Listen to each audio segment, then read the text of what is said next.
So in previous session, so we have discussed, so what is a recap.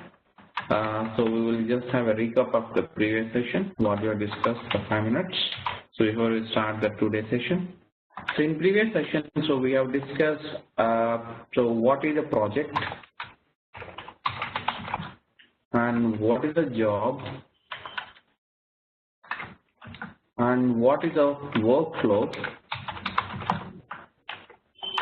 what is the data flow and what is the data store. That is what we have discussed. So data store and its types and its types, that's what actually we have discussed in previous session.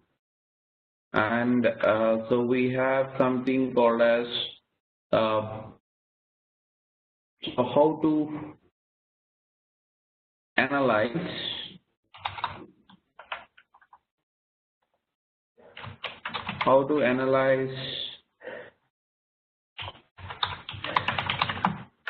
the mapping sheet, and we discussed so how actually inner join can be done. So that is what we have discussed in previous session. So there is a recap that we can have. So do you have any questions in that? Yeah, I forgot. Like, so you said you don't have any. Okay. So yeah. So this is the time for us to jump onto the server. Yeah. So let me open our project. Our project is the ODS demo 6AMIST. Where is that?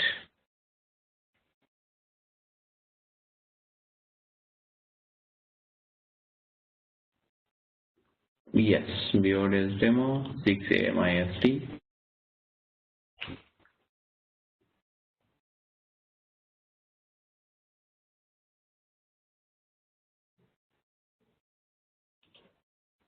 Yes. So this is the job we have developed. Within the job we have workflow. Within the workflow we have a data flow like this.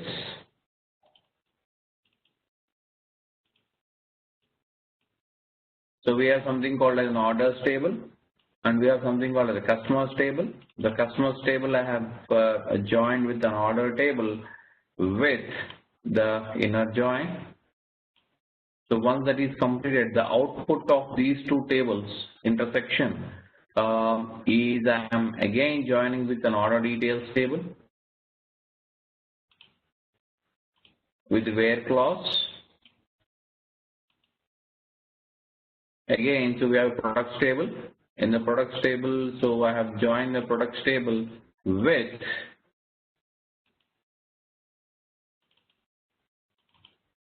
the output of an order details table, and finally into the target table. So basically, whenever you are going to join this orders table, customers table, order details table, and the products table, so you will be able to achieving the finally the invoice information you will be achieving in general. So that is what I have mentioned here. So order ID, employee ID, ship address, ship city, ship country, ship name, the finally what is the quantity, unit price, and the product name, what we are trying to order it or what we are trying to achieve it. So this is how actually the multiple query transformations, how we can make use of the multiple query transformations. Now, so we will try to understand more about a query transformation. What actually can be done? So that is a basic idea of in today's session initially. So we will discuss another half an hour for this query transformation. And as I mentioned previously, this is a very important and basic transformation, and you cannot imagine a single job, without using the query transformation. So as I mentioned previously, so we have join the order table and the customer table with an inner join. But customer says that what about an order without customers? There could be a possibility that there is an order but there is no customer information. So you also need to understand what are those scenarios actually. So what they will say that I need to get all the records from the order and only match the records from the customer. So I'm trying to refer the basic concept of a join. You guys know that what is the different types of joins we have. So even though you know that, I'm trying to just refer. So what are types of joins we have? So what are the types of joins we have? In general, so we have something called as an inner join. We have something called as what to say, like left outer join, right outer join. So we have a full outer join. So these are the basic types of joins we have. And also we have something called non-equijoin, non-equijoin, or you can also say that theta join.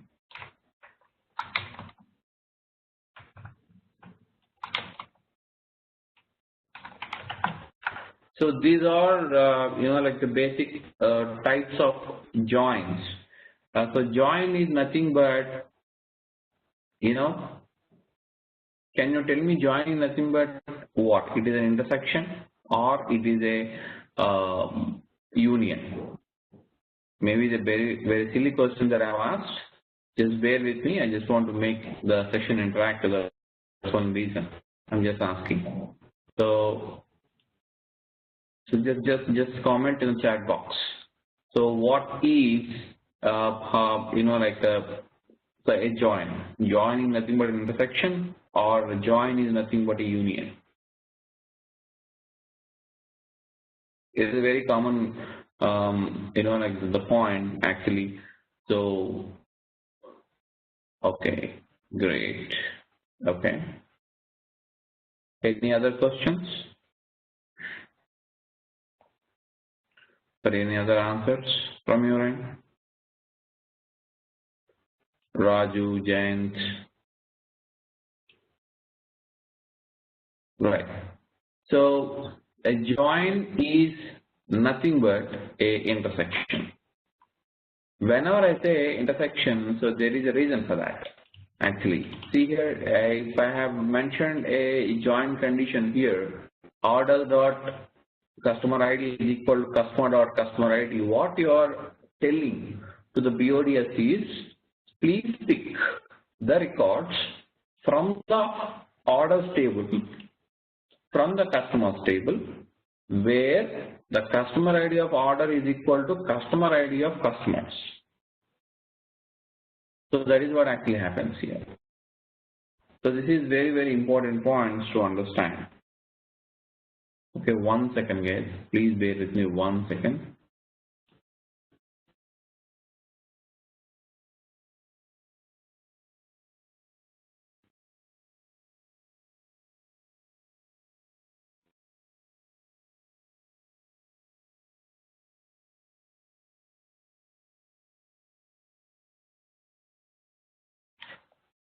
Sorry guys, yes. So what we are trying to achieve, only the match records from the customer table and the order table. So it is an intersection but not a union. Okay, so this is a very, very common point. All the people will get confused. So whenever you say join is nothing but an intersection but not a union. So here I'm referring to an inner join. Whenever I say inner join, the customer dot customer ID is equal to order dot order ID. So whatever the matching records I have, irrespective whether I have any non-matching records or not, I don't mind, I don't care. So the customers.customer ID is equal to orders.customer ID. So that is what actually happens here. So this is where actually the main point of inner join comes into the picture. Okay, so now what I have mentioned previously is I want to understand orders without customers. So I need all the records from the orders and I need only few records from the customers. That is what actually happens here. So now in the from clause, you have an option called join pairs. In that you have something called an orders, and on which table you need a full record or non-matching records or matching records, make it as a left side and make it as a left outer join. On the right side, you need a table where you need only matching records, something like this. So this is what actually happens here. So automatically, the BODS will say that so SAP left outer join, the orders.customer ID is equal to the customer.customer ID. So that is what actually happens here. Okay. So where clause. So now because what I mean to say here is because I already mentioned a condition in the from clause, there is no need to have a join condition mentioned in the where clause. Actually, in fact, this is a major change from the 4.0 onwards. So before that, we don't have any define the join condition in the from clause. From 4.0 onwards, they have introduced this type of concept of maintaining or writing the join condition in the from clause rather than in the where clause. Because the from clause will give you, like the flexibility. So from even though you have 2, 3, the tables as a source, whatever may be the tables you need for your join condition, you can check or uncheck that. So I mean to say, like, see here. So even though I have customers and orders as my source, even if I uncheck it, so the BODS won't consider that particular input schema for our requirement. So that is what actually happens here. So now I have an orders. So I have something called as the orders table. So left outer join. I have something called as customers. This is what actually happens here. Okay, so I see that somebody is not able to. Okay, I'm not able to hear. So yeah, so you have okay. 1 second, guys. I think.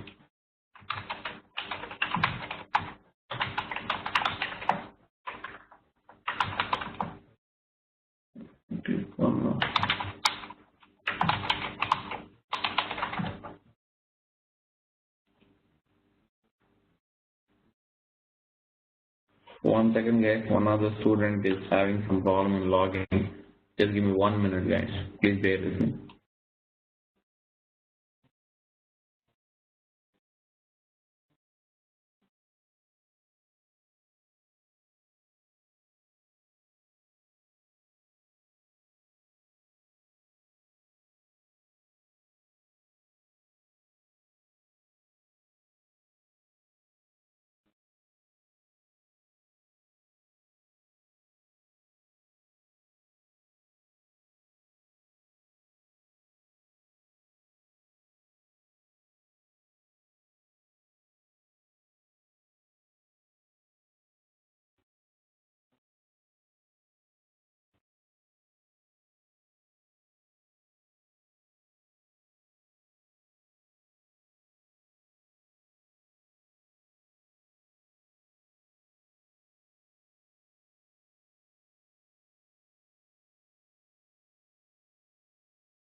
Yeah,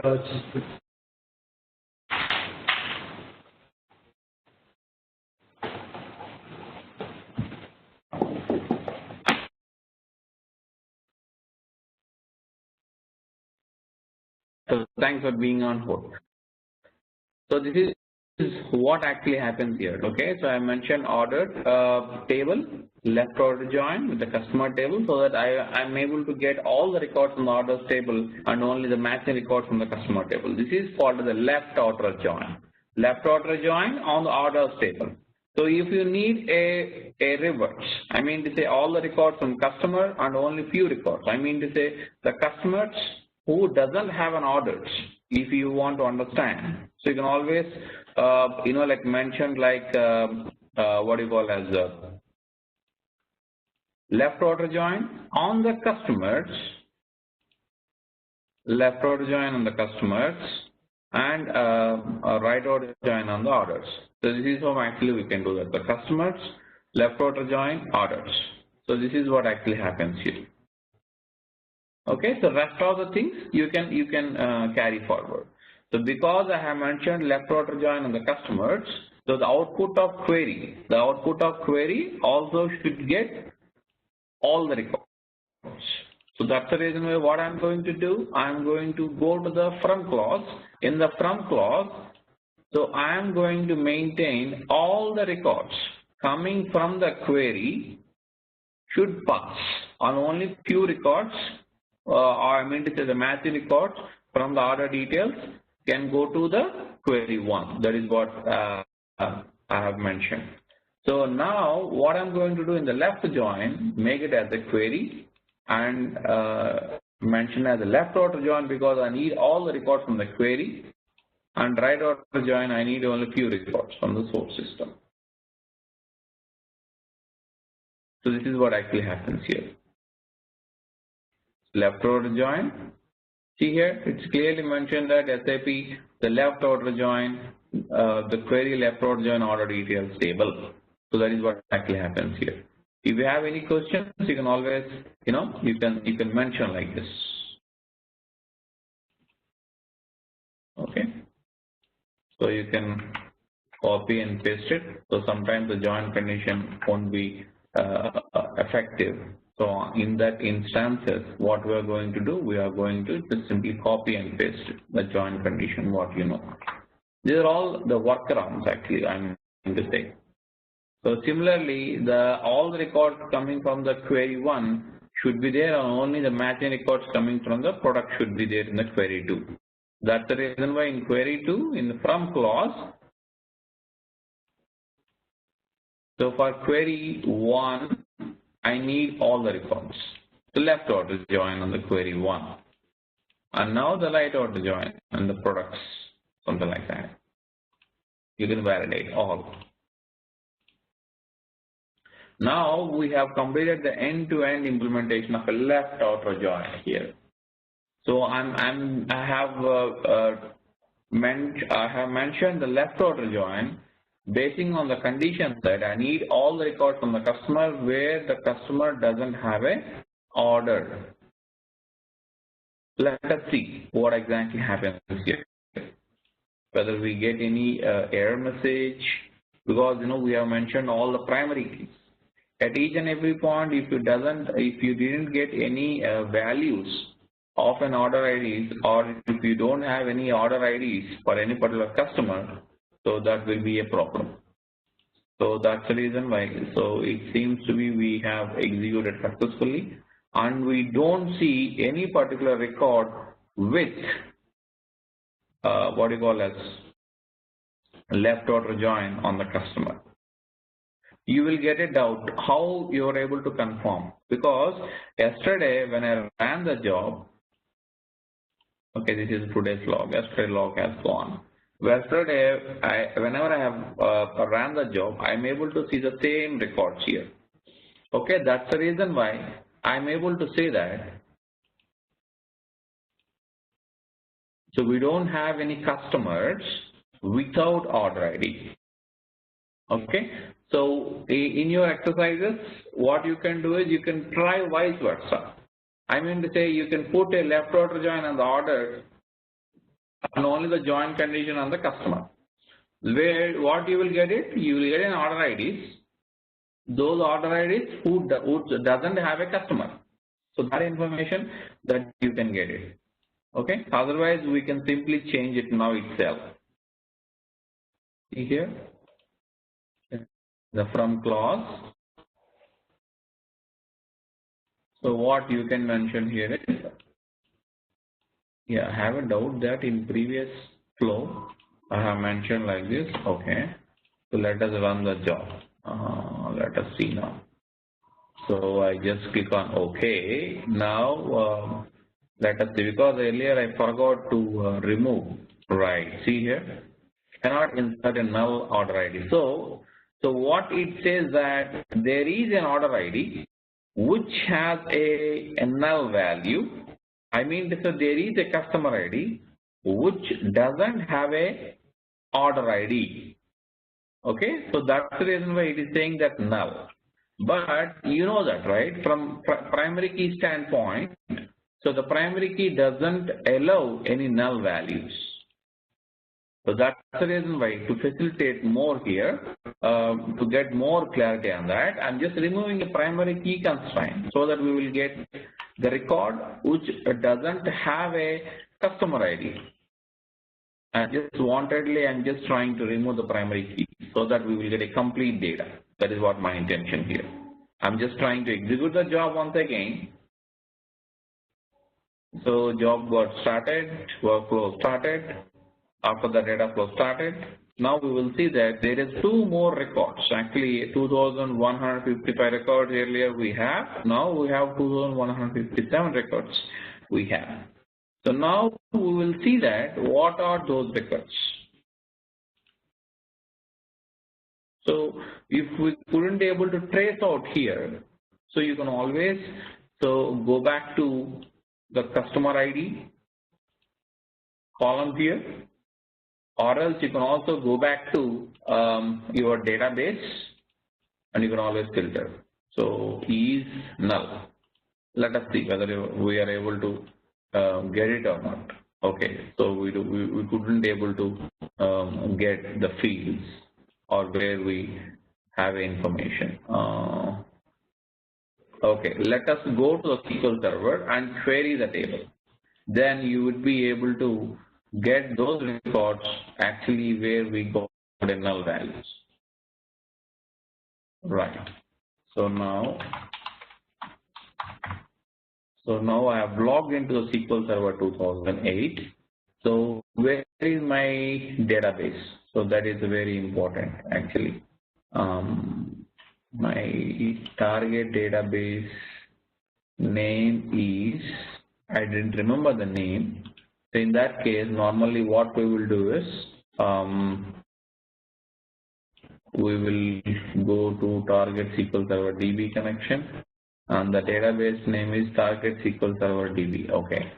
So let us search with the capital T. Target, where is that? Yes, this is the, now, so select star from, what is the table name that we are referring to? Sales underscore demo. So sales underscore US. I got these many records, 2,157 records we got. Now, I will say that where the customer ID is, let us see whether I am able to get it. I couldn't able to get it here.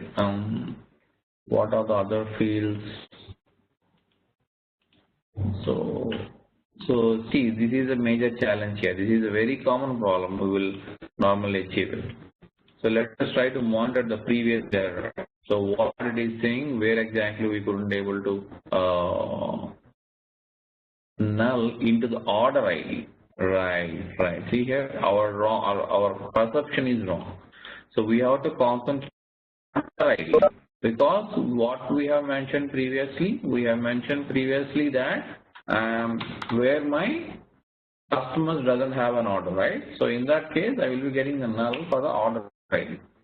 See here, these are the customer IDs. What are the customer IDs here? This is the customer ID. The Paris, the specialities, the FISA, Fabric, Inner, the San Diego, or whatever it is. So these are the customer names or customer IDs which doesn't have a order ID or employee ID, something like that. So vice versa is also possible.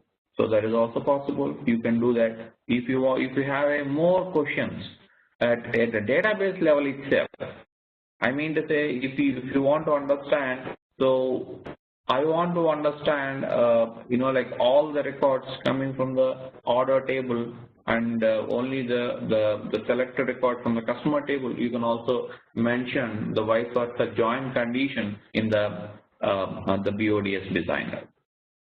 So I hope you got the point. What I'm trying to refer here actually. The Chandra and Meena and Dawn. So you understand what I'm trying to tell you here? I'm trying to refer here the left order join actually. The left order join is very frequently used in the project, especially the project where it includes data consolidation projects where the data is coming from SAP ECC system, where the data is coming from SAP CRM. So in those scenarios, normally like you have to concentrate most of your time on the the combination of header and item. You know that we have a sales header and sales item. So if the combination of sales header and sales item is in a join in general. So, but that combination of records should always be left order join with the other joins that you are trying to join. So that is a basic the point that you have to remember while doing the left order join. Okay, so till now we have discussed regarding the left order join. Now we will see what actually other options we have in query transformation. So till now, so we have gone to like the select, I mean to say from clause, where clause, group by, order by, and etc. So if you go to the mapping tab, so here we have something called as some functions. Okay, so if you want to call some functions, let us take an example that customer is not confident on the order ID. Okay, what he says that I'm not confident on the like the customer ID. I mean it's an order ID. So there can be a chance of null, or there can be a chance of any blanks or something like that. So for that particular reason, so I need to use some functions. Maybe I want to, if the order ID is null, make it as a 0. So that is what one of the conditions. So that's the reason. So the BODS has provided a lot of functions. So we can make use of an existing functions. So we have something called an aggregation functions, conversion functions, histographic functions, custom functions. I mean, you can create your own functions. We will see that later on. There is a separate topic, and we will spend one day time on creation of custom functions, how to handle the most complex scenarios of the BODS. Similarly, we have something called as database functions, date functions, environment lookup functions. Lookup functions is also very important, the functions. Similarly, math and miscellaneous functions. And similarly, we have SAP functions. SAP, whenever you're trying to communicate with an SAP BW system. So there is a requirement of, like before extracting the data from the open tables of an SAP BW, so we have to make sure that the process chain has run and it has loaded the data into an open hub table. Then the BODS has to pick the data from the open hub table. So that is what actually the SAP function. Something called a string function. See here we have almost all the functions that are available in the traditional SQL function. So that's the reason why. So I recommend guys, if you are not aware of the SQL transformation, I mean the SQL language, it is always recommended to understand or to learn the SQL language, because if you know the SQL language, the advantage is you know all these functions upfront, and that can be Oracle language, or like the SQL Server specific language. So you can always learn it. So if you know all these functions, if you know where exactly these functions have to be used, you can assume that your almost half of the headache has gone. So the major headache would be what is the combination of functions you have to use it, how to use it, and where to use it. That is a very important the point while usage of the functions and their usage. Here we have something called as an LPAD, RPAD, replace upstream. All these things are very much helpful here. Similarly, system functions. So if you want to send any email, so there are some requirements, data quality framework. Normally we used to implement in our projects, right? When I say data quality implementations, you might already know that. So in case of any job failure, in case of any job success, so we need to send an emails to set of business people or distribution list or business users, where they can understand the scenario and they can understand the situation and they can take an appropriate decision accordingly. So for that, we need to send an emails to the Outlook, to their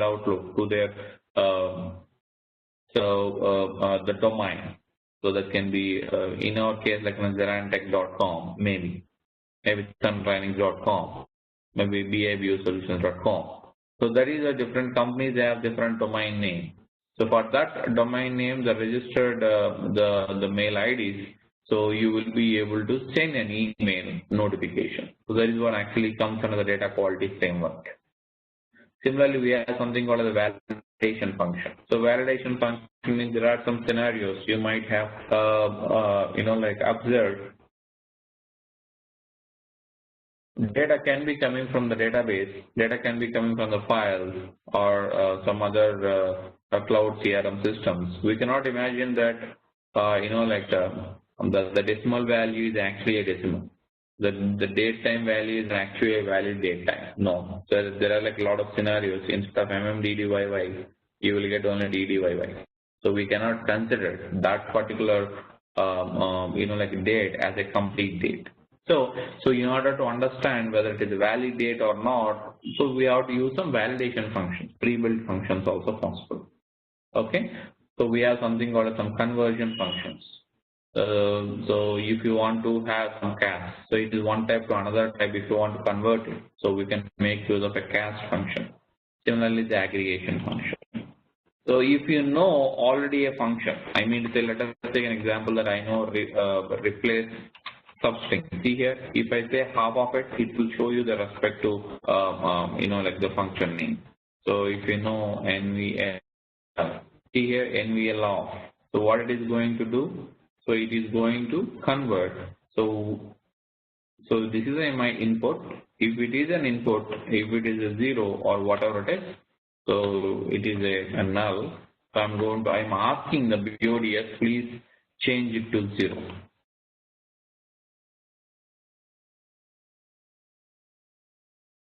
So that is what actually happens here.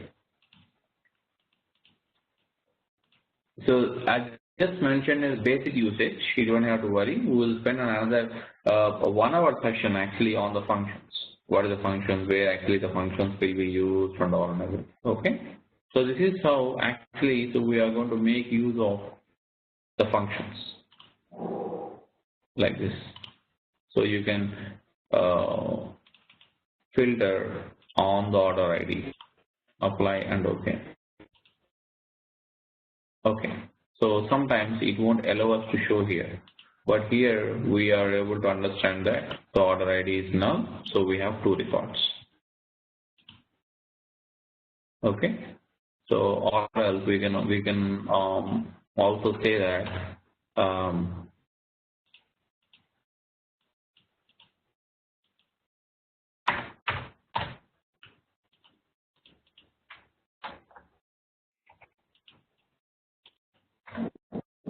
see here, because I have mentioned earlier that please replace order ID. If it is a null, so please change it to 0.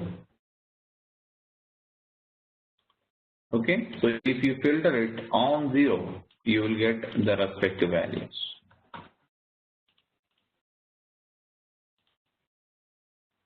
See here like this. So this is how maybe the customer will say their specifications. So it depends upon that. So we are going to use a respective function. The NVL function that I have referred earlier, the NVL function will look for a null in the string and it will replace with whatever the string that you want to have. Something like that. So if you need a string value called invalid, so it will obviously change it. It says that maybe the question mark if you want to do that. Something like here.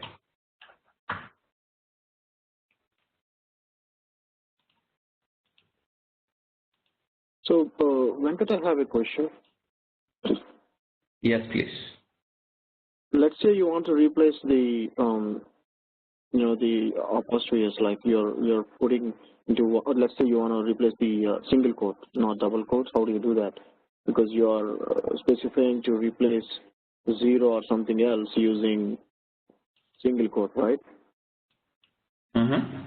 So how do we do when you have a single quote? Why it is a single quote means, yeah. So why it is as a single quote means, because whatever I am trying to replace, it is a see here, integer value. Okay. So see here earlier, so I have given a 0, it has taken. So because if you see the syntax of it, see here what is saying, so replacement substring, replacement and expression. Correct. So whenever I have given, like the special symbol, it is giving an error message. So that's the reason why. So we have to give it as a 0. That is one thing. Okay. So let's come back to your question. So can you repeat your question, Jay? This is Raju actually. So my question is, let's say instead of replacing a question mark, you are trying to replace a single quote. Mm-hmm. So how do we do that? The same way. Instead of giving, so instead of using an NVL, so we have to use some other thing. So if you have any single quote, you want to replace it with some other value. Am I correct? Yes. So in that case, you can say that, see here, replace substring. In the replace substring of what? Order ID. Okay, see here what it is saying that what is your input string, what is your search string.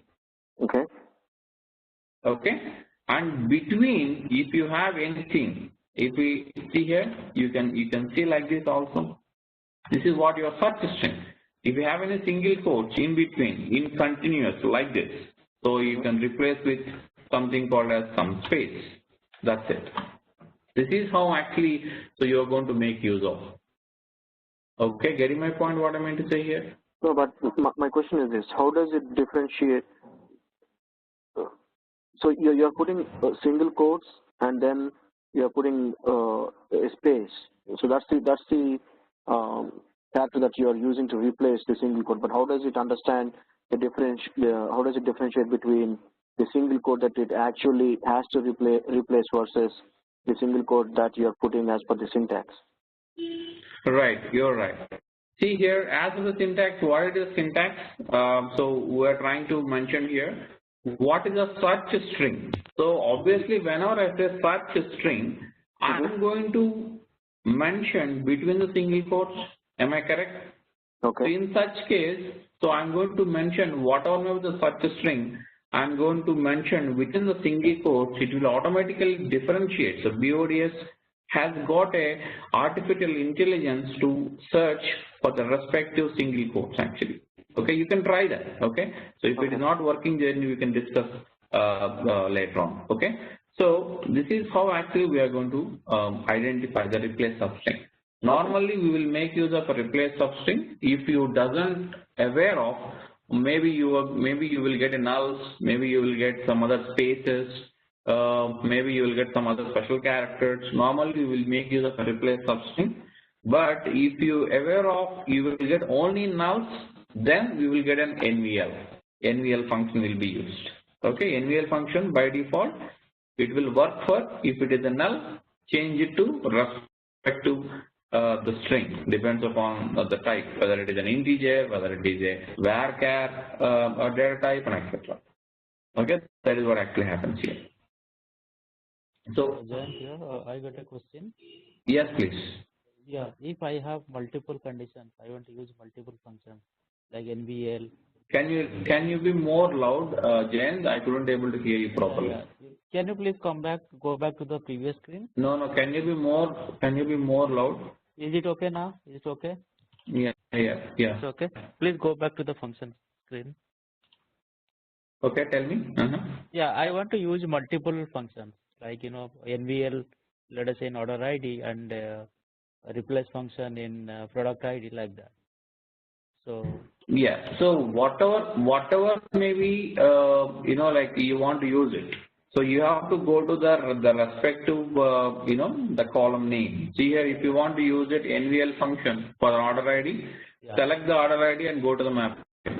So if you want to use the product ID, yeah, go to like maybe customer ID, go to the customer ID and go to the mapping tab and use the respective functions what you want to have. Yeah, understood. Thank you. So this is how actually we have to make use of an existing one. And similarly, so you know that in select statement we have something called as a distinct rows. I am in general we will say like select a distinct field from the table. That is what normally we are going to write it. Whenever we are going to write a SQL statement. So similarly here in query transformation also we have something called as an option called distinct rows. But normally it will degrade the performance. But in general, so we are not going to make use of a distinct row actually. Similarly, the from clause as I mentioned. So here you can say that if you have a 2 or 3 input the schema, you can define what is a join rank. Let us take an example that if you are trying to join the customers table, orders table, and we also have one more the table called maybe order details table. So I will just try to mention one more. Let us see here table. I have something called as an order details table. Let us take an example.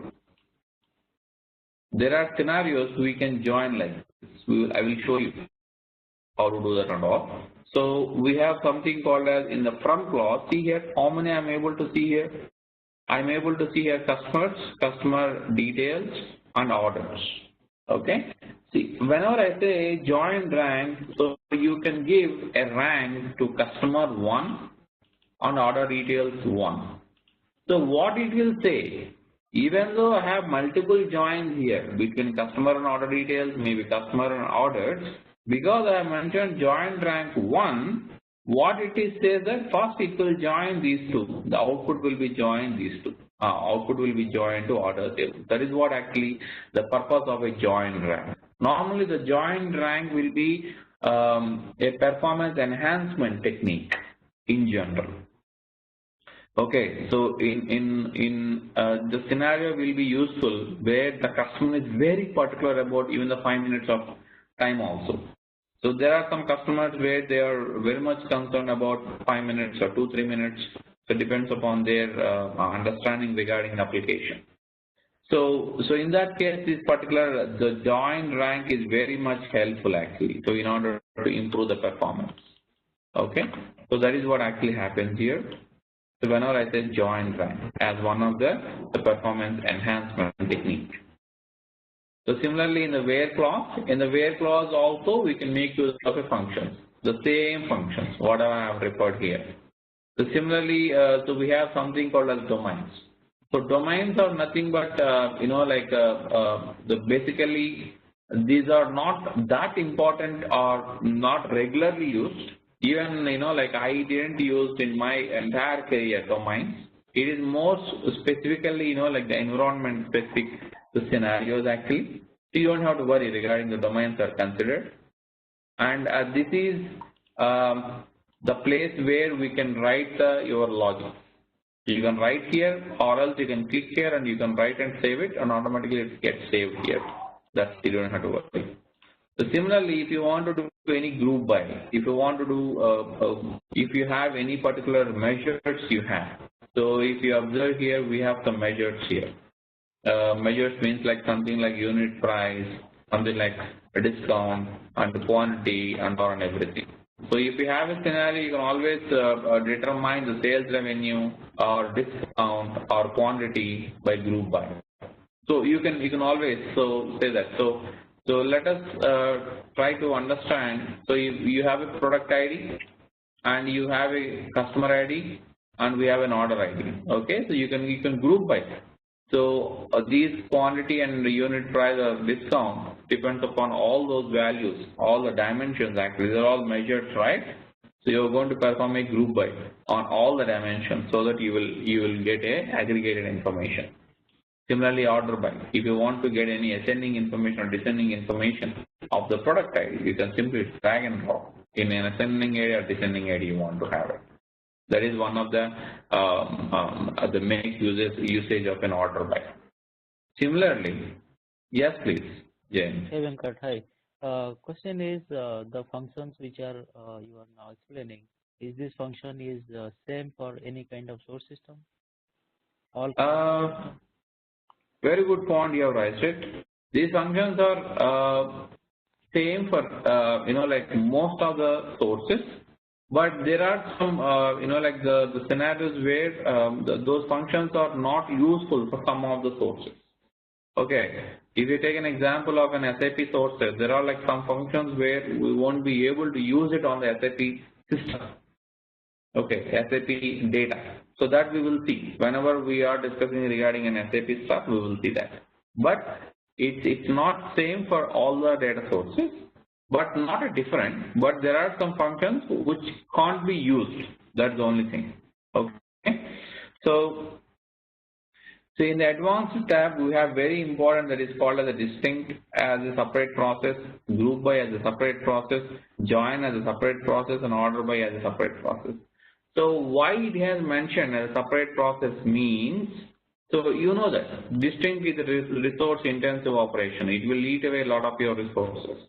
Similarly, group by, join, and order by. So these are all the different, so what do you mean to say is that different scenarios or different operations where it will eat away a lot of your resources. What BODS says that? So why to waste your resources or why to wait the process till one process is completed? Why to wait your cursor to perform the distinct operation? Why to wait your join to perform till group by or something like that? So instead of doing a sequential operation, sequential stuff of your operation, so what it says that, so the BODS can or the server BODS can take more number of processes from the existing resources, where it can assign one thread to one distinct process, one thread to one group by, one thread to one join, one thread to one order by, so that all these 4 or 5 processes will be executed in parallel. So that you don't have to wait till one process is completed. So it is basically a performance enhancement technique. But normally, like I even didn't use it at all. So because so if you are trying to assign a separate thread or separate process for each and every activity, those many connections should be open at your database end. In general, the database guys won't allow that because of the security reason. So normally the named pipes. So for the databases to communicate with parallelly, there should be some the logic called as named pipelines. Those named pipelines won't be open from the database end. So that's the reason why you won't be able to, in general, you won't be able to use these options in real time actually. Okay. So you can try that if you have a more number of group by.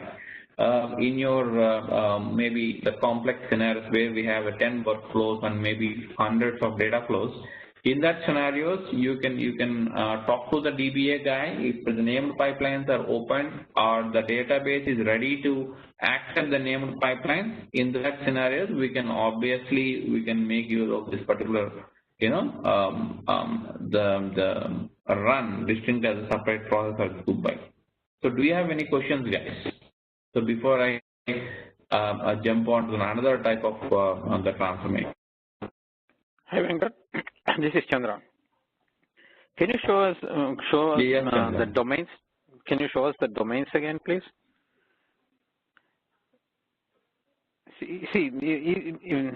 I'm thinking that domains, what domains means is if there is a price, for example, and the price is decimal 19, 4, and if you want to use the same domain in multiple places, irrespective of the source system data type is, can you specify I want this domain to be wherever the prices is? Is that the purpose of it, or what is the purpose of that? In general, the purpose of would be whenever I say domain picker, the domain picker concept is different. So you are saying that, so the currency conversion you are talking about, right? So, but I'm talking about I'm talking about the price. For example, sometimes price is 19 total number of digits is 19, but number of digits after decimal is 4, and maybe somewhere else it is only 2. So if I want to keep the consistency, I want to use the same data type and same number of digits and same number of decimals after the digit. So can I use this one to reuse that particular data type in a lot of other places? I got your point, but the domain, the concept here is different. Whenever I say domain, I'm talking about is not regarding to the number of decimals or values or something like that. So these domains, what it will say is I have to define a domain. Whenever I say domain, so for each and every domain, I'm going to have a list of values. Whenever I say list of values, let us take an example that I have a customer ID. So if I have hundreds of customer IDs, if I have to filter only what you call as the 50 customer IDs, maybe in the where clause, maybe 20 customer IDs in the where clause. So what you can do is instead of writing all the values in the where clause manually, I will define one domain. In the domain, I will list out all the values and I will simply use that respective domain here. Getting my point? What I mean to say here? Awesome. Thank you. That makes complete sense now.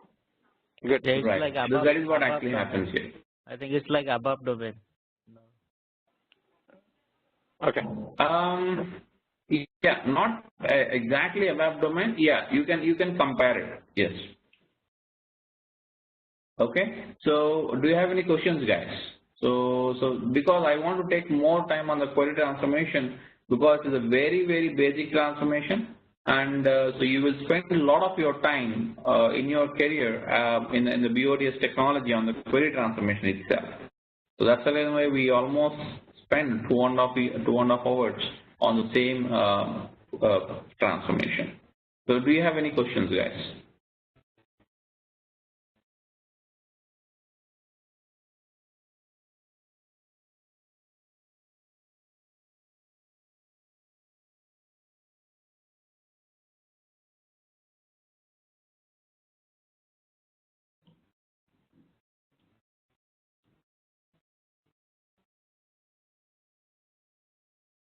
Okay, great.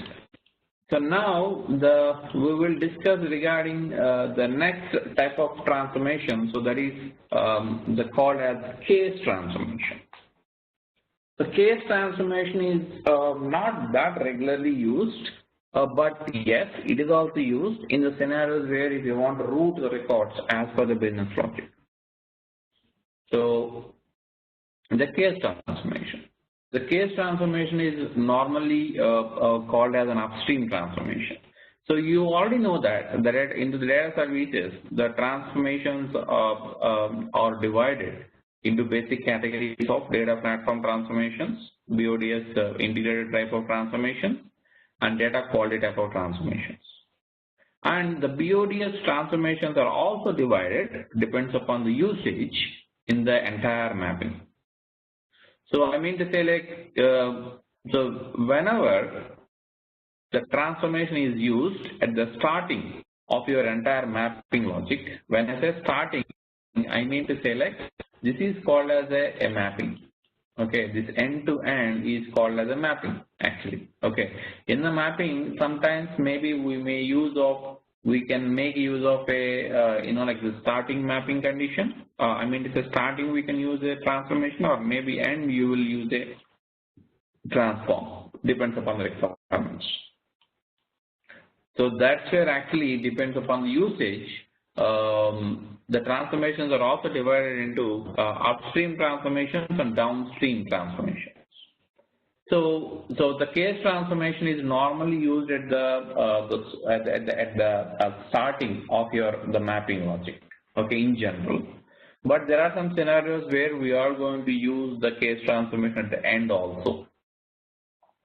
And why we need to have a case transformation? The case transformation is used to route your records as per the business logic. So as per the business logic, so we have to route the records so that the records will load into the respective table in the target system. So that is the basic information regarding the case transformation. So the case transformation doesn't do anything. It is simply what are the conditions that you are going to mention. So it depends upon the condition. It will satisfy the condition, and what are the records those are got satisfied the condition, it will load the records into the respective table. So that is what actually happens with the case transformation. And what are the process? So we are going to define some label and expression. I mean to say expression means condition, and label is the name is given to the expression, is called as a label. So label and expression, so we are going to give for that particular case transformation, and we are going to route the rows, route the records as per the business logic. So that is what I have mentioned here. So label is nothing but a identification of an expression. Expression is nothing but a condition. So that is where actually I have mentioned. So now a scenario where, so we have something called as what actually the case transformation will do. The case transformation input schemas is equal to output schemas. When I say input schemas is equal to output schemas, so see here how many columns are coming out of query transformation. See here I have something called as 3, 3, 6, 10, 11, 11, another 5. 16 columns I have as an input to the query underscore 1. What is an output of query underscore 1? I have only 11, maybe more or the same. So that's the reason why the input schema is equal to output schema or not.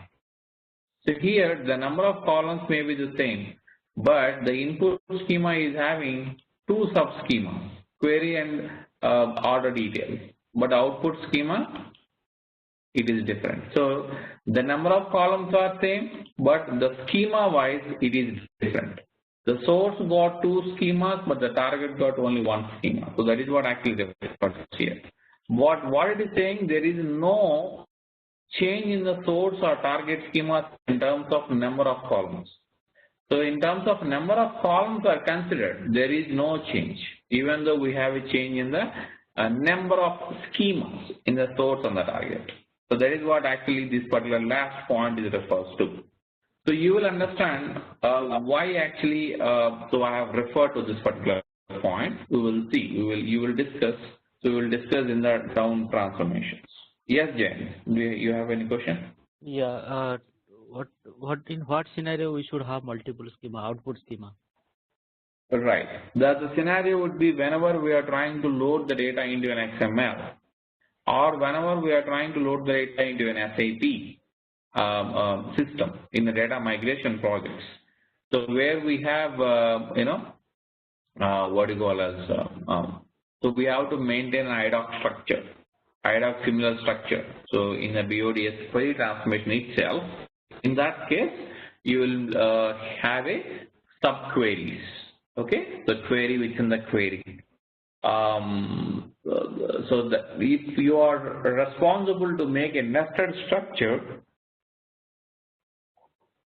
you would be able to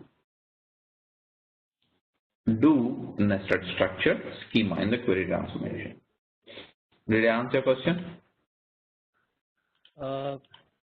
Venkat, question is, let us say I am using a template table. That will be my output. Okay. That will be my output schema. Okay, so Okay. so can I have multiple template tables as the output schema? Yes, we can have it. Yeah. So multiple templates. Let us take an example that if you have a multiple output schemas. Right. Let us take an example. So for our one output schema, we can have one template table. Another output the schema, we can have another table. Yes, it all depends upon how you are manipulating with your query transformation. That's it. Right. So it's all about manipulation. Yeah.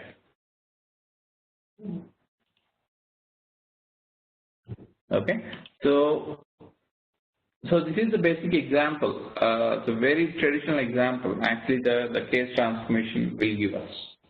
So let us take an example that we have some Delta customer table where this particular table will have information, or this particular table has a records of English records and French related customer records and some other than the English and French related customers. So we have some other, maybe some other regional language related customers they have. So what actually the BODS aim here, the case transformation aim here, so it has to route the respective records to the respective table so that they will get loaded into the target system. So that is the aim of this particular case transformation. So in order to route the records as per the language. So that is what actually happens here. Okay. The case transformation usage is very simple, very straightforward. There is no logic is required. This is only a process-oriented transformation. So where we have to make use of, simply the process, simply define the label, simply define an expression, and just load it into the target system. That's it. Okay, so the basic idea of the case transformation would be, something like some prerequisite has to be performed in order to use the case transformation. So what is the prerequisite? To define the label. Define the label and define expression. Okay. So, but what is the label? So label is nothing but is a definition of expression. Expression is nothing but you can have a like equi condition, non-equi condition. You can have a mix and match of condition. The condition can be anything. The condition can be another like the sub functions you can make use of. You can do a lot of manipulations even while writing the condition also. So we will see an example. We will try to consider. So, like same order tables, order details tables, products tables, and the categories and all. And let us see. So how the things will flow here. So now, so as I mentioned previously, so for each and every type of the transformation, I'm going to create one more job. Yeah, label is, you can refer that a name has given to an expression. That's it. Okay.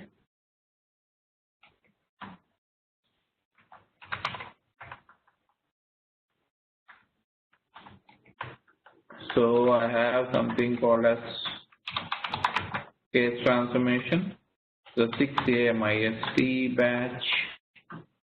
Okay, so in that, so I have defined workflow here, the workflow underscore case transform underscore the 6 a.m. IST.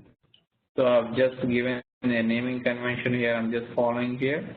And you know that, so we have to drag and drop the data flow inside a workflow. Okay, the guys who are new, see here, I have a job. Within the job, I have simply dragged and dropped the workflow. I have just given a name. I have just did a double click on the case transfer. I am on the workflow, and it has shown me the data flow. Just rename it data flow case transformation. So 6 a.m. IST. So now I have a project, job, workflow, and the data flow. So you already know that. So how actually we have created the data flows and all. So we have something called as order details table.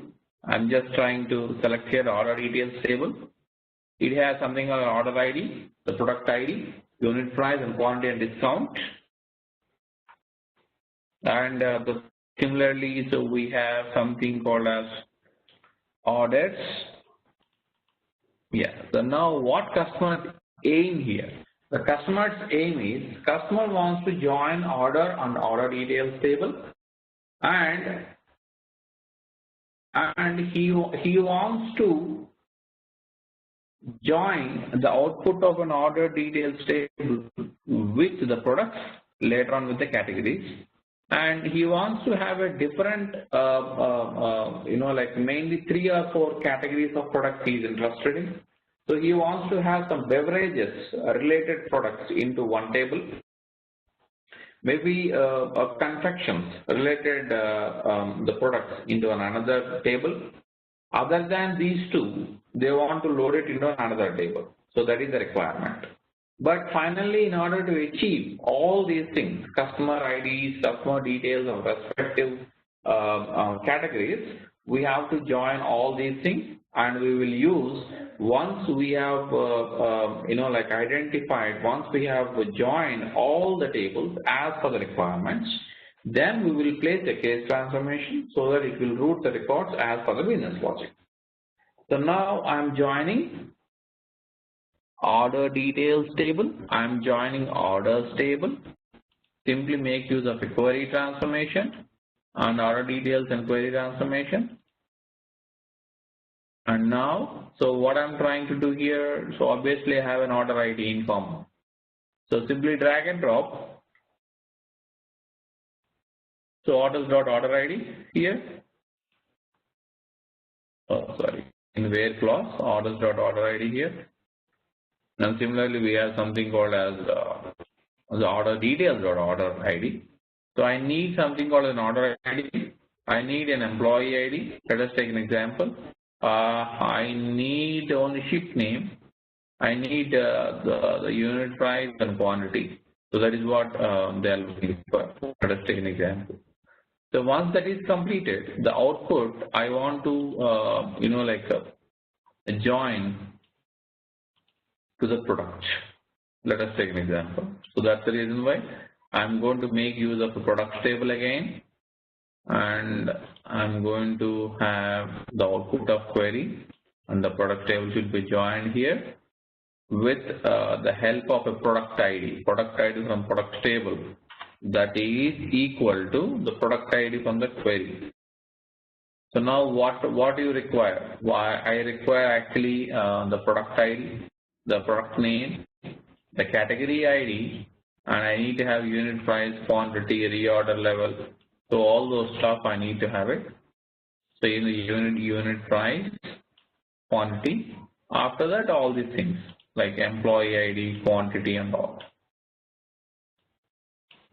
That's it. Okay, unit price is already there. Okay, in the products table. Now this is how actually I got a required the fields coming from the products table here. Now I need to have a categories the table. But if you see here, I don't have a categories table in the SQL Server _DB. So what I have to do is I have to double click here. I have to click on the categories, right click and import.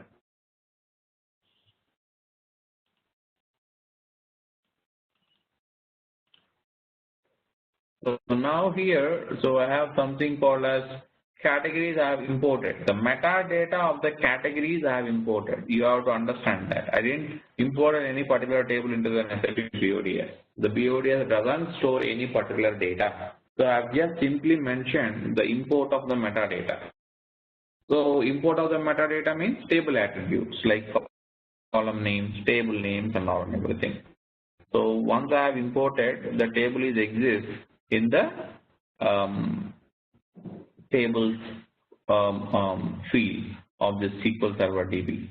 So now categories, simply drag and drop the categories, and Now, because output of query underscore 1, I have to join with the categories. Please make use of a query transformation again.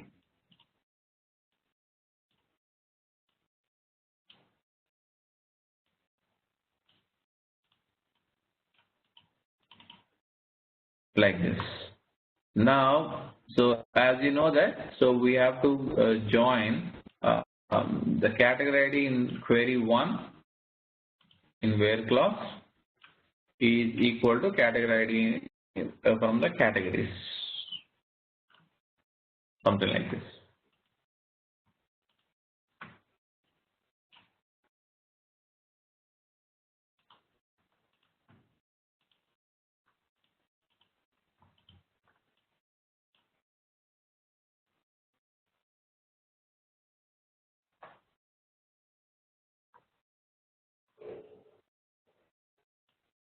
Okay.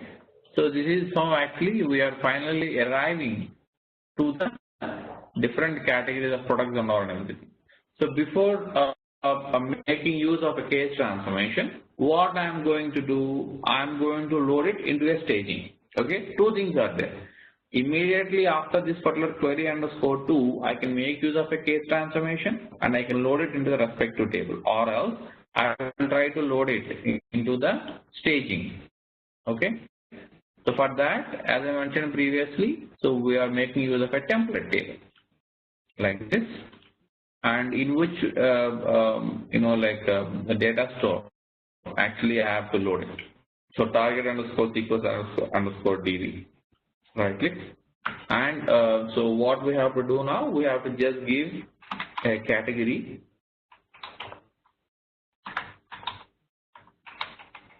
product. Let us take an example. This is the template table. Okay. So now what I did actually, so I have imported a tables and I have mentioned a join condition between the tables. And now what I have mentioned here, I have mentioned a scenario of how actually each and every table is connected, whether it is inner join, whether it is a left outer join, or what are the fields that you need to drag and drop as per the business requirement. So I didn't selected the fields on the fly of my wish. These are all the customer requirements in general whenever you're going to develop. So these are all the customer requirements, what actually the customer is trying to achieve from you, what you have imported into the metadata, imported the metadata into the PODS, what you have extracted, what you have transformed, what you have loaded into the target system. So all these things are matters here. So the query transformation. So we are using a query transformation now. So I'm just trying to understand, before using the case transformation, what actually the records are coming from, what or how exactly the records will look like. So that's the reason why I have just mentioned the staging table with the help of a template table. And now we are going to run the job like this.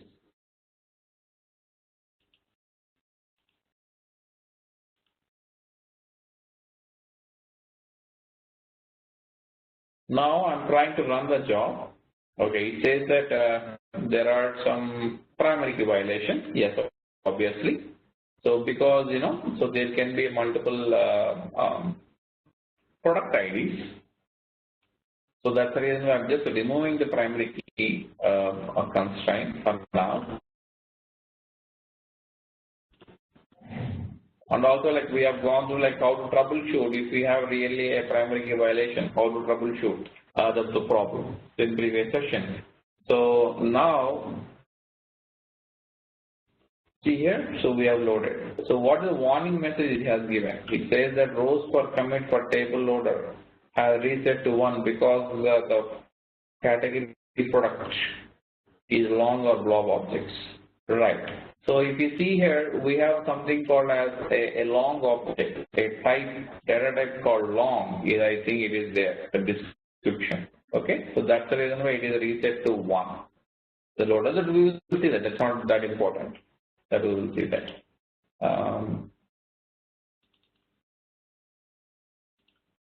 So these are the records we got. So we got product ID, product name, what is the category, and what is the category name actually. See here, dairy products, grains and cereals, so the produced products, so seafood. So all these different types of categories we have. Now what customer is interested in? So customer is interested in, so please divide or please route the records, maybe route the records of dairy products into one table, produce into another table, and seafood is another table, and what do you call as the category names other than these three should be routed to another table. So that is what actually the aim of this particular the customer. So now what we did, we could able to understand that this is the result of all these joint conditions, order details, orders, products and categories and all. So now what actually we have to do, we have to come to our actual part, that is called as a case transformation. So now what I'm going to do, so I'm going to take this particular staging as my source, and I will be proceeding with an implementation of a case transformation. So in order to proceed, what I have to do, I can again drag and drop one data flow here. Okay. So what actually the first data flow is doing here, the first data flow is doing, it is satisfying all the joint conditions and loading into the staging. Because why I have mentioned staging? Because if you have any particular staging, it is very important to troubleshoot. Even if my project has gone to maintenance or support, it is very important where actually it has gone through. So we can always support it. Otherwise, we don't know. So on the fly in the production environment, if anything got wrong, so it will take a lot of your time if you don't have a staging. So where it has gone wrong, it has gone wrong in the logic level, maybe it has gone wrong at like maybe case transformation, condition level. So we don't know. So that's the reason why it is always recommended to have staging. So that's the reason why now I will say that the case transformation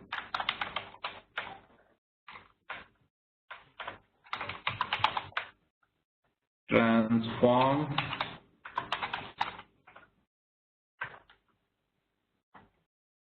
CMISP. So we have to rename it actually. So what it is saying that I have to load into staging, right? That's the reason why please make it as a stage, and this is an actual load. So I will keep the same name. This is all. And this data flow is dependent on this data flow or not? Can you tell me? This data flow, the second data flow is dependent on the first data flow or not? Guys?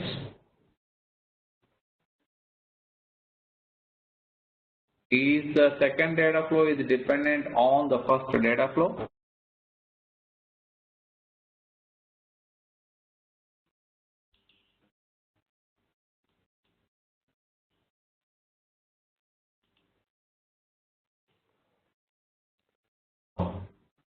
So it's not dependent because the first data flow is not, has any relation to second data flow. Once you create any relation, then obviously it will depend on first data flow.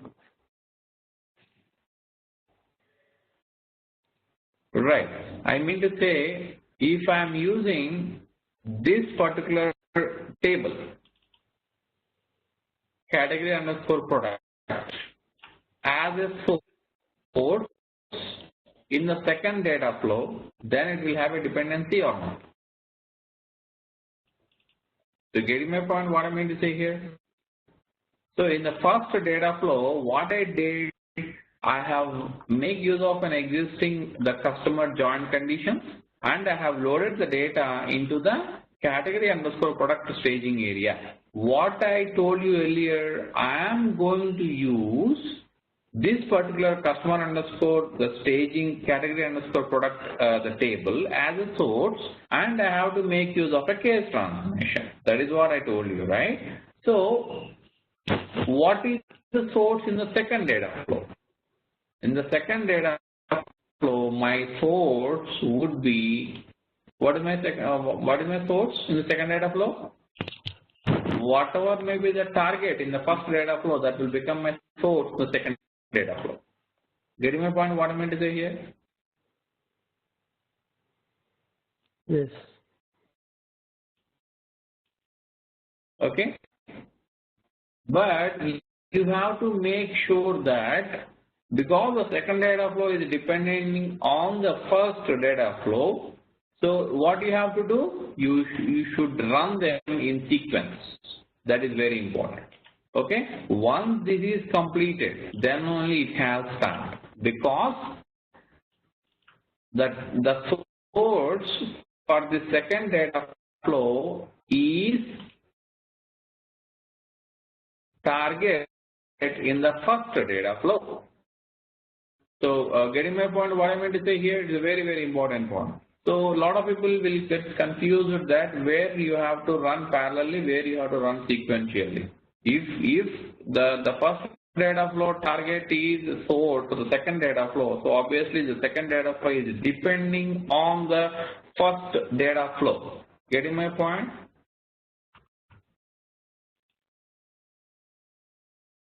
So because now there is a dependency, now we have connected them in sequential. So what actually it will do? Once the first data flow is completed, next the second data flow will execute. So if the first data flow got failure, then obviously the job also will failure. It won't go to second data flow at all. So there is no scenario where the first data flow is failure, but you will go to second data flow. No, but there are some scenarios where we have to manipulate it. But by default, so if the first data flow is failure, it won't go to second data flow in the sequential process, and it will fail you, and the entire job will get failure. So that is what actually happens here. So now, having this particular knowledge, now we will drag and drop the case transformation. So see here, what is the case transformation? You're right. This is the case transformation. There is a basic data platform type of transformation. So if you see the symbol of the case transformation, you will understand that one input, several output. This is, see here, one input and several outputs. So that is what actually happens with the case transformation. So now we will double click on the case transformation. Now, so we have something called as produce default output with label. Row can be true for one case only. So preserve the expression order and something like that. These are the three parameters. It doesn't matter for you to close it or open it. So for some of the scenarios, but the first one is very important. So you cannot, check it or uncheck it. But if it doesn't require the first, the button, you can always uncheck that. But we will see what are the scenarios in which it is not required. But as I mentioned previously, in the case transformation, so we have to define label and we have to define an expression. Whenever I say label, so I have to just click on add here, and we have to mention like case underscore label actually. Or maybe you can say that if you are talking about the seafood. This is one label name that I have just given. In the label name, what is your expression here? Your expression would be, as I mentioned previously, that is called as a condition. So simply drag and drop the category name and please give an exact name by following the camel case, like capital letter to capital letter, small letter to small letter.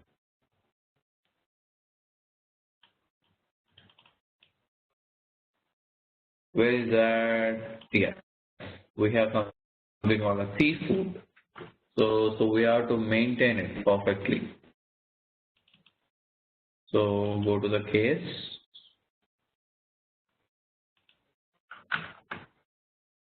Seafood. So this is the expression and this is the label that I have just given. So label will refer to the expression. So that is an example of a one label, one exception. So similarly, so you have to write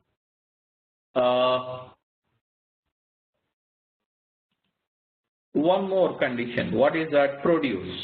That is one more condition, right? So that's the reason why in case transformation, I'm going to define one more label, something like case underscore produce. And here, and where the category name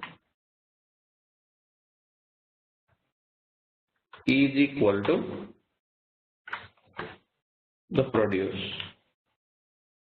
So I've completed actually the two labels and two expressions. So similarly, we have now case underscore dairy products.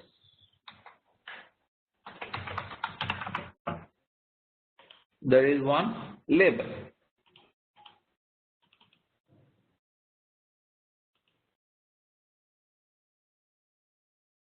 And so what we have in the, okay, this is the name. So we have to follow an exact name. So like that, if you have any number of conditions you have, you can define the labels like this.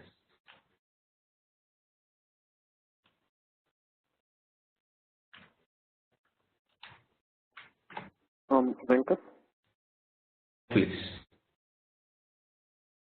So for a case transform to execute, does it not require a query transform before that?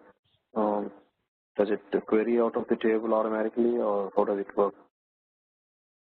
Okay, what I understand is, if you want to use a case transformation, does it require the usage of a query transformation or not? Is that a question? Yeah, prior to the case. It is not mandatory that we have to use query transformation in before a case transformation. You can use it, or it is not required to use it. It all depends upon the requirement.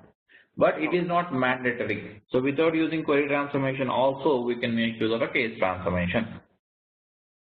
But how does the case transform understand or execute a select statement? Does it execute it by default, or does it do a select star and then it executes a case statement? Very good point you have raised it. So yeah, so actually what happens is, so if you observe the entire BODS, whatever may be the logic that you will like implement, the BODS will generate as a SQL whole. Getting my point? It doesn't mean that only the case transformation or query transformation, they are going to generate a like SQL, and they are going to fight the query against the source system. No, the entire BODS will generate a query, SQL query. Let us take an example that I'm using a case transformation here. Okay, the case transformation alone won't fire a query against database. Getting my point? What I meant to say here. So. Okay. The job may contain case transformation. The entire data flow may contain a query transformation, maybe some other merge transformation or validation transformation. Whatever may be the transformation that you have mentioned, as a whole, for that entire ETL code, it is going to, or BODS is going to generate a SQL. Okay. That SQL will get filed. Getting my point? So there is no confusion here.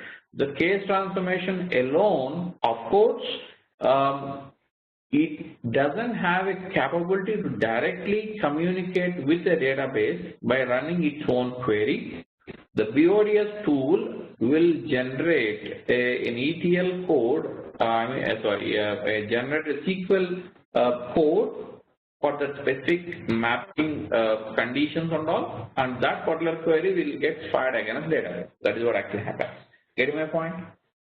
So you mean to say in the back end, it automatically generates a SQL query? Is that what you're? Right. In back end, it will always generate a SQL. Okay, so that SQL will get fired as a whole on the database. Okay. Okay, so now, so we have created actually the 3 labels and 3 expressions. Now, so I need to have a target tables now in order to load the respective data into the target the tables. Now, so I'm expecting, like initially. Venkat, Yes, please. is there any maximum limit for taking more labels and more cases in case transformation? More labels and expressions, right? So there is no limit as such. So you can add any more that you want to have. Okay. If we want to add 100, we have to add manually, or do you have? We can add automatically. Is there an option, or we have to add manually only? Unfortunately, so we have to add manually. Okay. So, but what you can do is you can also do one more other thing. In an expression, if you see here, in an expression here, you can make use of an existing functions. When I say existing functions, you can again write some joins. See here, lookup. So let us take an example that maybe sometimes what happens is here you have something called as 3 expressions. I mean, it's a 3 category names and all. So because it is 3 only, so you are easily typed 3 values and 3 labels. But what is the scenario if you don't know what is the value that you have to look up? I mean to say, what is the expression that you want to, what is the category name that you don't want to, or you don't know which actually have to make it as an equal. In that case, if you want to look up any particular table, then you can make use of a lookup function. Okay. So it will look up into the table and it will get the column values and it gets combined. So we will see more about this lookup whenever we will discuss a topic called lookup transformations. There is a separate topic for that. We will see in that part. But for now, just try to understand the functionality of the case transformation. Yeah, got it. Thank you.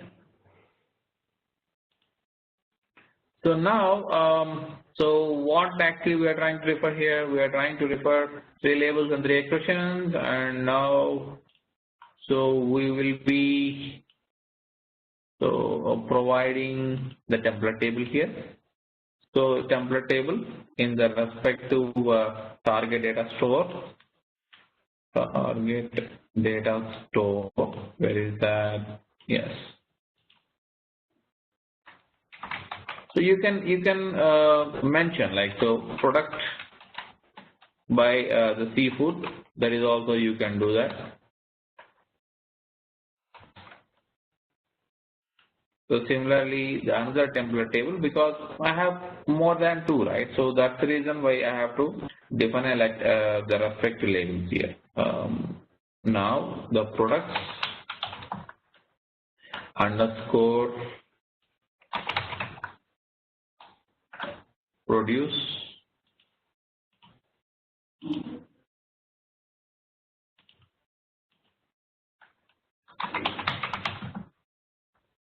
products underscore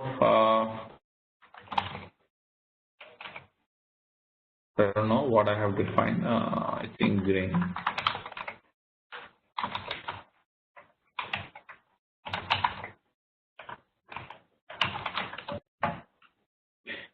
See here, whenever I'm trying to drag and drop, I'm trying to connect the case transformation with respect to template table. See here, it is saying that the respective labels are shown here. See here. So what you have to do is just assign that particular label to the respective table. That's it. That's it. See here.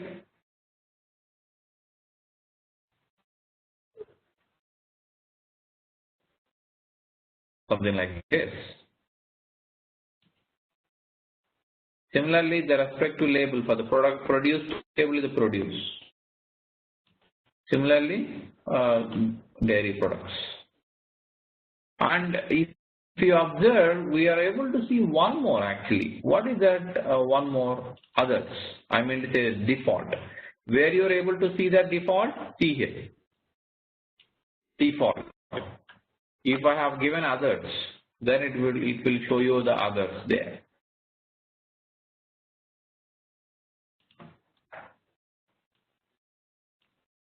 See here others. So what BODS says that?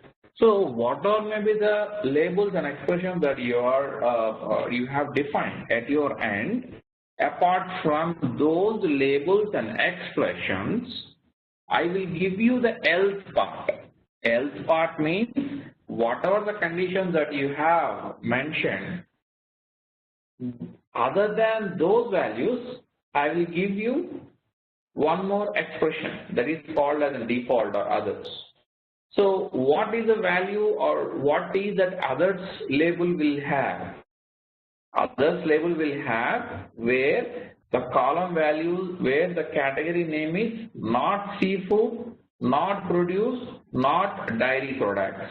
So these are the three things that you need to understand here. Okay, so where my what you call as the category name is seafood, produce, and the dairy products. Other than these three, everything will be there in the others expression and the label. So getting my point, what I mean to say? So this is how actually the BODS is giving one default, what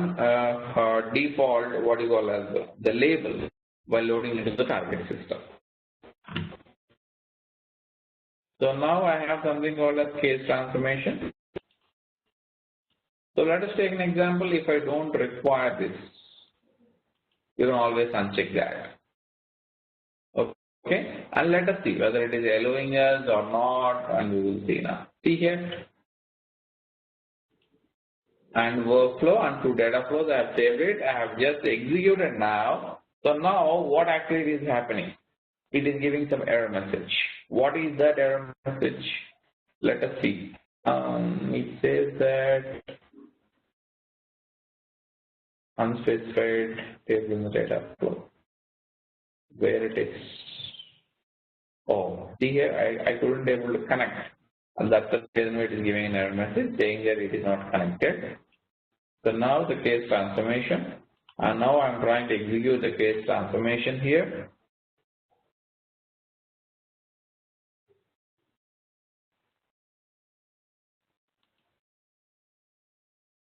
The first data flow is completed. Now the second data flow got started here. See here, this is the first data flow where it has loaded 2155 records. In the second data flow, you can say that, see here, case for produced products we have 136, case for seafood we have 330, and dairy products we have 366 actually. Okay, so this is what happens here. That's it. So this is how actually the routing is possible now. Routing the records as per the business logic. Okay, so case seafood, case produce, and case dairy products and all. If you require another label where some customers, they will understand that maybe the US related the sales are into one table, and other than the US, maybe other Asian countries and all, they will be loading into another table.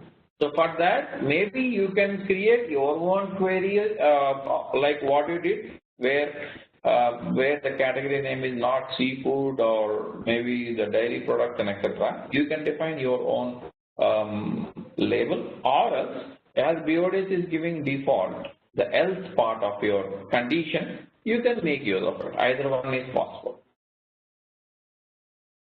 So that is where actually the case transformation is going to be useful. Okay. So before discussing the points of the case transformation, so do you have any questions here? So you want to understand any questions regarding the case transformation? And to answer your question, Jen,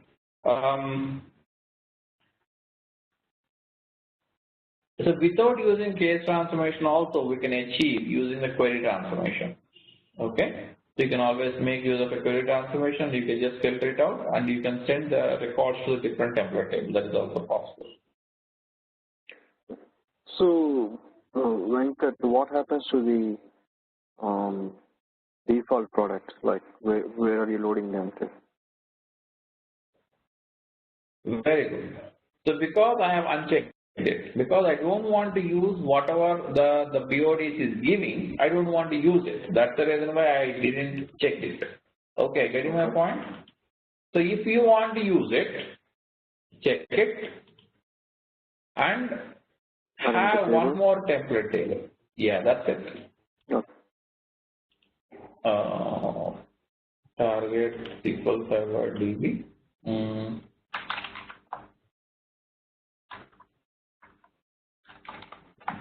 Case underscore, what is that, others. Is there a way that you can default your data store rather than instead selecting it? Let's say you drag and drop a template table. Is there a way for you to default it to the data store that you're using? I didn't get you. Can you repeat once again, please? So let's say you are using a template table. Is there a way that you can default your data store to pick up one data store? Let's say because it's a training session and you're having a lot of data stores, but usually in the client system there may not be as many as data sources as you are seeing here. So is there a way that you can default that? A default means, I understand your point. Let us take an example that, like I don't have all these things. I have only one data store, like target SQL Server underscore DB, right?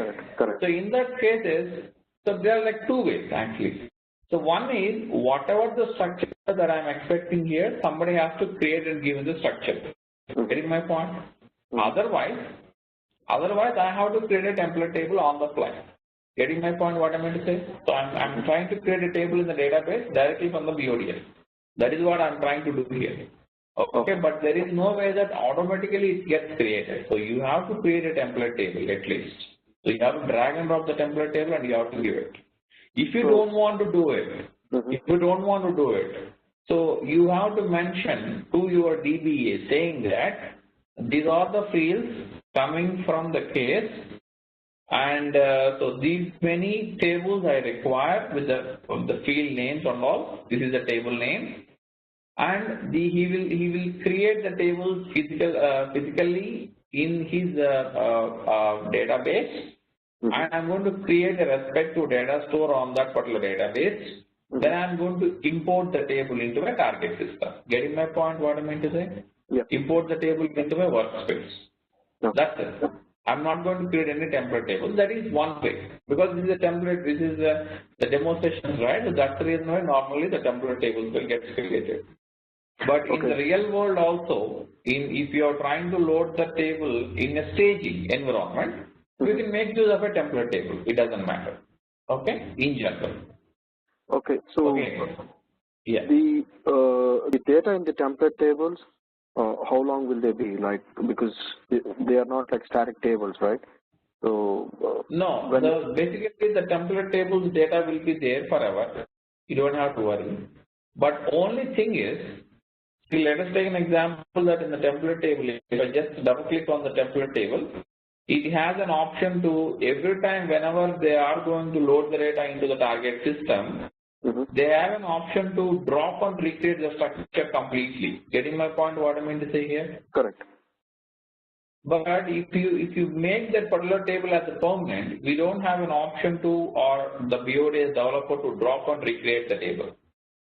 The structure won't be there. I mean to say the option or the right won't be there to drop and recreate the entire table structure.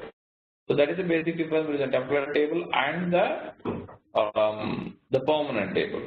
Okay.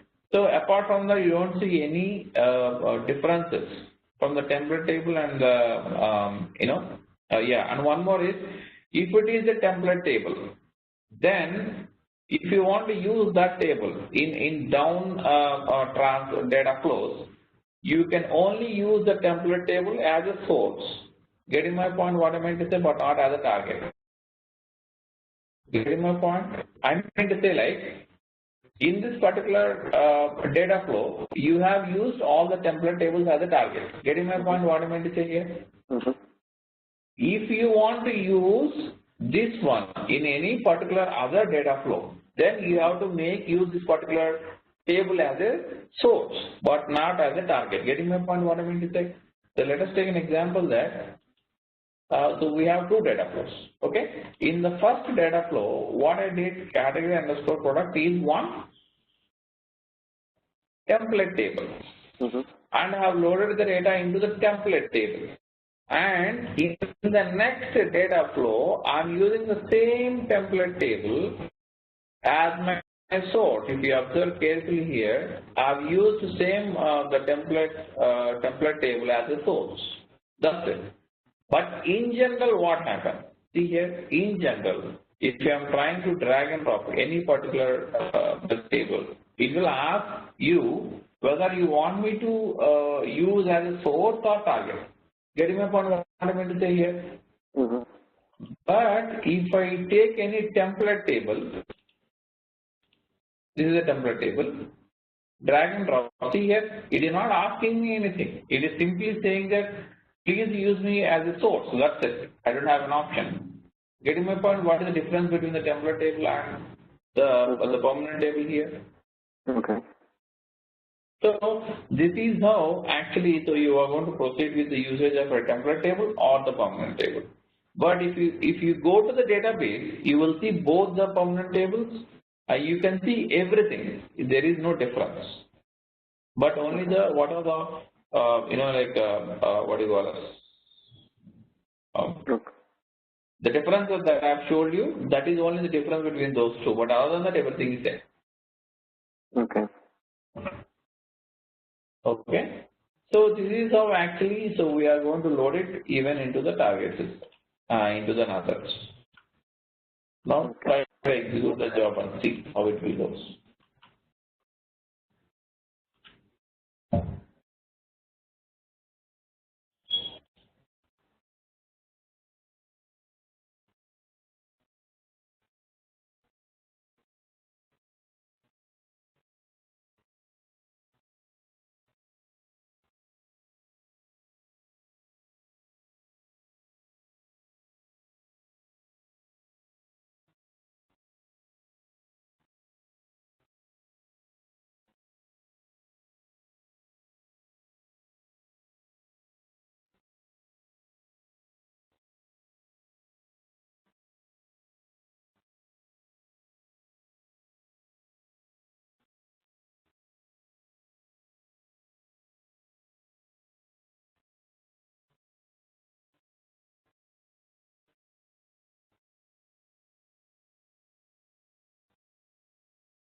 So any questions, guys? So this is how actually, so we are going to make use of a case transformation. Any questions in the case transformation?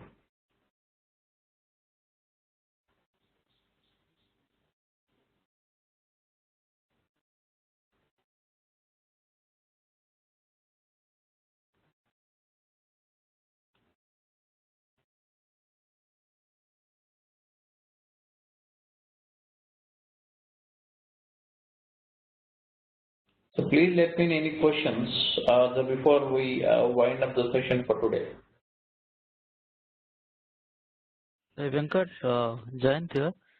Can we download this output or this temporary temp table output to any Excel and do that? Yeah, see here. Okay.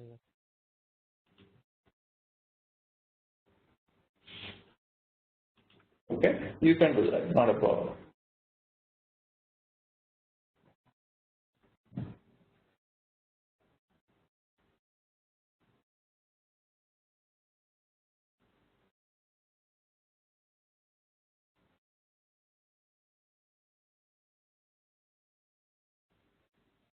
Any questions, guys? Venkat, question regarding tomorrow's class. Is it going to be again 2 hours on Saturday? And will it be the same Yes. time? Yeah, same time. Yes, everything is same. Yeah. Okay.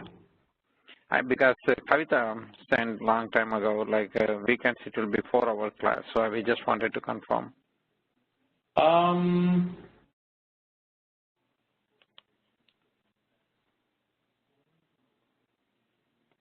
Okay.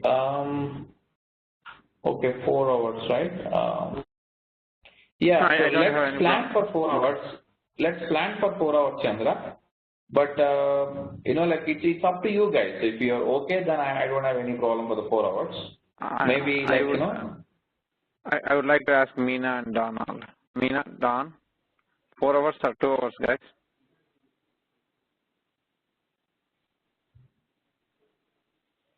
Venkat, at least from my side, I would prefer for 2 hours because 2 hours you'll be covering a lot of stuff, so it's hard for us to grasp everything.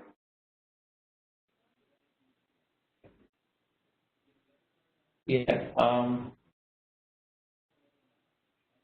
Yes, Chandra. Yeah, you can take it. So you can take your call. So depends upon your call, we'll proceed. Chandra and team. Okay. I don't know why Meena or Don, they're not responding. I'll send them an email So and I'll even they are getting bored of the session, or maybe they have left from the desk, or no, probably maybe they are in mute. oh, okay. But Chandra, like your team and yourself, like you are getting, you're grasping, and whatever I'm saying, Yeah. Okay. Yep. Great. Okay. And Chandra and your team, so once you got the server access, so just send me one of you guys our access. Maybe I will take it from Kavita, so that I will try to verify what are the tables you have in the source and what you can verify on organize, so that you can practice it more effectively. Yep. Okay. And okay, so whatever the doubts you have, maybe while reading the documents and all, please use the discussion board. It seems to be very useful actually, discussion board. So I will offline, I'm trying to check it regularly. So I think once we start yeah, you're right. Yeah, once we start, you will get a lot of doubts. Yeah. Yes. Yeah. Chandra, I got clicked off on this other session here. I'm leaning towards 2 hours for myself. 2 hours? Okay, then we'll do 2 hours, Venkat, tomorrow. Sure, definitely. So my request would be, let's plan for 3 hours. So on the fly, once 2 hours is completed, we will decide upon 2 hours or 3 hours, because so Saturday and Sunday, so we will get most of the time. So if I miss 1 or 2 sessions in weekdays also, that will cover up. That's the only plan. That's it. Okay. So yeah, let's have a 3 hours. Let's keep it for 3 hours. But I'm 100% sure that we will continue only 2 hours. So you guys don't have to worry. Okay. Yes. Okay. Thanks, Venkat. Yeah, thank you very much, Chandra and team. Yeah. So thanks, Meena. And Meena, I didn't get any response from you today. So are you getting it? So I usually get a quick response from you, Meena. Yeah. Don, you are getting right? Yeah. Just look at that time. It's starting 7:30 Eastern time. So 2 hours takes you to 9:30. 3 hours takes you to 10:30. So I understand. Don't worry. I'm just making you mentally prepared for 3 hours. But no, don't worry about that. The maximum will take up 2 hours only. So maybe on the fly, discussion may it can be prolonged to another half an hour. I'm just telling you guys. That's only reason. Okay. So, Srinivas, you're getting the points. What I'm trying to tell you here.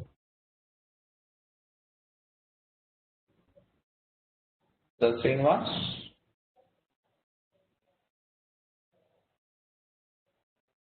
Okay, I think you're on mute. Okay, great guys. So, okay guys, so that's all for today. And yeah, so today like James and Raju have joined into our, this particular session. So they may continue with us, hopefully. So we'll proceed from there. But except, you know, like Raju and Jayant, if you don't have any questions, other guys can drop off. Because this is second session for those people. So if they have any questions, you know, maybe I have to continue and I have to clarify with those people. That's one reason. Okay. So thank you very much, Chandra. Have a good night. Yes. Bye, Auntie. Thanks, John. Funny, you can also be there in the call. Not a problem. Sure. Okay. Yes, Jen and Raju. So are you able to follow it, or do you have any bottlenecks, or what is the problem? So Venkat, I like the session, and I definitely would want to continue with. Yeah, I like the session, and I would like to continue with you know, some trainings for sure. And the other thing is that we missed the first one. So when are you planning to cover that so that, you know, we can catch up?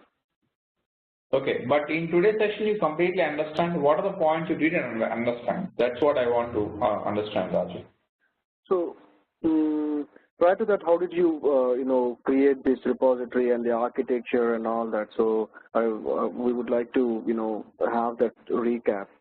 By the time we joined, you already have some tables. You already have the data store and all that. So repository and all that. So. Got your point. Yeah. So yeah, that is a 1 hour session that I've just given a gist to those people. How I got to this point? Yes, definitely that is a good point. So I have to address that. Okay, that is one thing. Apart from that, do you have any questions? Raju has these questions. Jayan, do you have any questions? No, I want to know those stuffs, you know, the initial stuffs, and while running the job, how we are going to identify the errors and all. From the error, how we can go to the particular piece of job. So those stuffs I want to know. Yeah. Okay, great. Yeah, so that will come under all these forces, Jen. So how you identify the error and how to troubleshoot and all, that is a regular part of your BODS. So for all these the sessions what we have, you will be able to understand. Okay, not a problem. Jen, okay. Yeah. But yeah, I understand that for Raju and yourself. When you plan for that? Sorry. Yeah, I mean, when can we do the recap? That's my question. Okay, we can continue now. Are you free now? We can continue. It's already 10 o'clock for me. Can we do? So anyway, you're starting 6 o'clock tomorrow, right? 6:30. Can we start 1 hour early and then catch up? No, it's a 5 o'clock. You want to do tomorrow morning? No, or yeah, or actually, you want to is, do you know, Indian time night, like, you know. Hello. Indian time night at maybe, what is your early morning? 6 o'clock. How much? It's 9 for me right now, and it's 9 for you, right? 9. It's 8:30, yes. Right? 8:30. Yeah. Yes. 8:30 a.m. So, I mean, if you want to do like 9 o'clock, it will be like 9:30 for me. Okay, can we do? Okay, got it. So can we do your 6 o'clock? Morning? Yes. Yeah, that's fine. I mean, I don't know about Jayan, but Yeah. or you want to do like a safer set, 7 o'clock. Jayanti seems to be fine. So we can stick to the early morning 6 o'clock. Tomorrow, right? So Yeah. so Jayant, are you on EST or CST? I'm in Ohio, so it's in EST. EST. Okay, you'll be 7. Okay. Yeah, that's fine. That's fine, Venkat. Let's make an exception. That's fine. Yeah, one day we can adjust. So my 6 o'clock, my 6:30, no, my 5:30, right? Yeah. Yeah.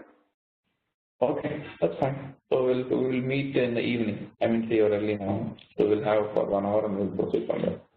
Okay. Sure. So thank you very much, guys. Thank you. So, but you like the pace? You want me to go a bit fast or a bit slow, or what is your expectation on that? Because we missed the first one, we're not. I mean, I'm not very particular about the pace, but it's a little bit fast. But once we have the first session, maybe I'll catch up. Okay. Got you. Thank you very much. Yes. Yeah. Sure. Yeah. So, Acharya, you're fine, right, with the page and all? Yeah, that's fine, Venkat. I'm following it. Thanks for that. And today's 5:30 also, I'm ready to join the same session today at 5:30. Okay. Thank you very much, guys. Have a great day. Bye. So you'll be sending the link, or what is it? Yes, I will be sending you the link. Yeah, like I did it today, right? I will be sending you the link. Okay, cool. Thank you. So from here onwards, I will be sending you the link. If you didn't receive the link, just try to mail me. Okay? Sure. Thank you very much.